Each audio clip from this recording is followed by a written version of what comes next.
मला माझा संशय मी पहिल्या दिवशी मांडतेय की जर पोलीस डिपार्टमेंटच संशयाच्या भोवऱ्यात आहे तर त्यांनी सांगितलेल्या गोष्टीवर मी का विश्वास ठेवू?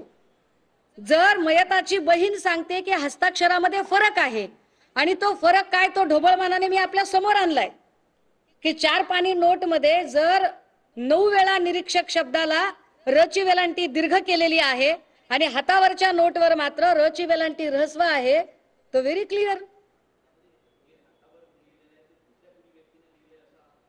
अगदीच जे हातावर लिहिलेलं आहे ते दुसऱ्या कुणी लिहिलंय का, आणि जर लिहिलं असेल तर तो कोण आहे, आणि जर तो डिपार्टमेंटचाच असेल तर डिपार्टमेंट आम्हाला मदत करू शकेल का? मग याची चौकशी स्थानिक पोलिसांकडून काढून घ्या आणि याच्यासाठी उच्च न्यायालयाची उच्चस्तरीय समिती नेमा. ही उच्चस्तरीय समिती नेमावी आणि मी पुन्हा पुन्हा म्हणते की चौकशीच्या कक्षेत या सगळ्या लोकांना आणलं जावं. ते आणण्यासाठी जर तुम्ही ऐकणार नसाल तर मी 2 तारखेपर्यंत वाट बघतेय.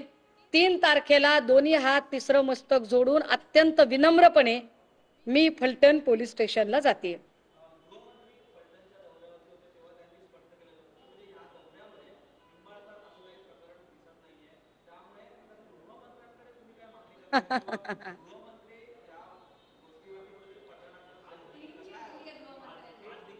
चीफ मिनिस्टर माननीय मुख्यमंत्री यांनी या राज्याला कल्याणकारी राज्य बनवण्यासाठी अहोरात्र मेहनत घ्यावी. माझ्या त्यांना शुभेच्छा आहेत. परंतु माननीय मुख्यमंत्र्यांनी न्यायाधीशाच्या खुर्चीत बसू नये. तो त्यांचा जॉब नाही. आणि जर तो त्यांचा जॉब आहे असं त्यांना वाटत असेल तर मग पोलीस स्टेशन आणि कोर्ट याचा फार्स कशाला करताय? बंद करून टाका सगळं. नाही तर बोर्ड लावा तुमच्या ऑफिसच्या बाहेर, येथे क्लीन चिट वाटून मिळतील.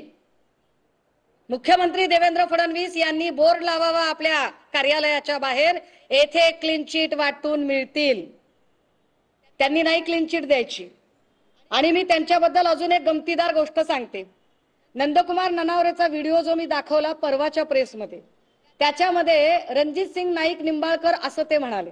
ठीक आहे, मयत व्यक्ती म्हणते की रणजित सिंग नाईक निंबाळकर.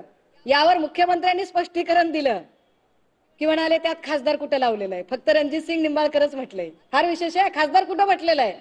आणि नाईक निंबाळकर काय म्हणाले, आमच्या गावात 34 रणजित सिंग निंबाळकर आहेत. तर निंबाळकरांना माझा प्रश्न आहे, त्यांच्या वकिलांना प्रश्न आहे. त्यांचे वकील कॉप्या करून पास झालेले नाहीत, ते हुशार आहेत अशी माझी धारणा आहे. माझा विश्वास आहे की ते अत्यंत विद्वान आहेत.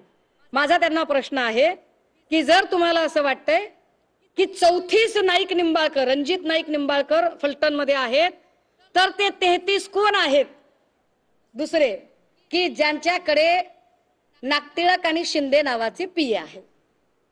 लॉजिकचा प्रश्न आहे दादा, काय चुकीचं बोलते का? ते 33 कोण आहेत ज्यांच्याकडे शिंदे आणि नागटिळक नावाचे पीए आहेत?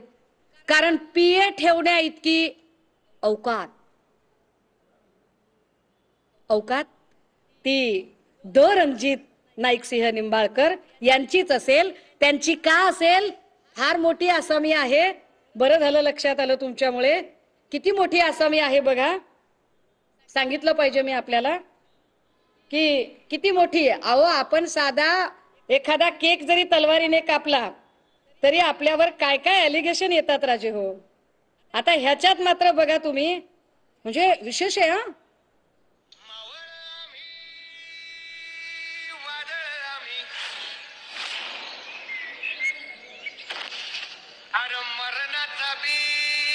शस्त्र किती आहेत बघा, रिव्हॉल्वर किती आहेत, तलवारी किती आहेत, जंबिये किती आहेत.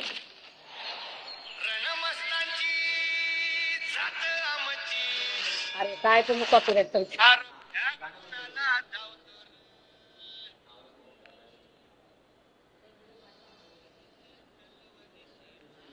काय भीती आहे या माणसाला? कुणाची भीती आहे? कशासाठी एवढ्या गन आणि एवढ्या बंदुका लागतात? द रणजितसिंह नाईक निंबाळकरांना एवढ्या बंदुका आणि एवढे सगळे शस्त्रास्त्र, एवढ्या तलवारी, एवढे जंबिये लागतात? एवढ्या गुप्त्या काय काय हत्यार आहेत ती? कुणी दिली असतील लायसन? लायसन दिलेले आहेत का आमच्या भाचा योगेश कदमांनी, काय बघा काय असेल तर काय सांगता येत नाही. सध्या काही होऊ शकते. नाही, माझ्या भाच्यांवर माझा विश्वास आहे, चांगली लेकरं आहेत ती. पण हे चेक करणं गरजेचं आहे. मग हे 33 कोण आहेत? 33 रणजितसिंह नाईक निंबाळकर कोण आहेत? त्यांच्यात कुणाचा PS शिंदे आणि नागटिळक नावाचा आहे का?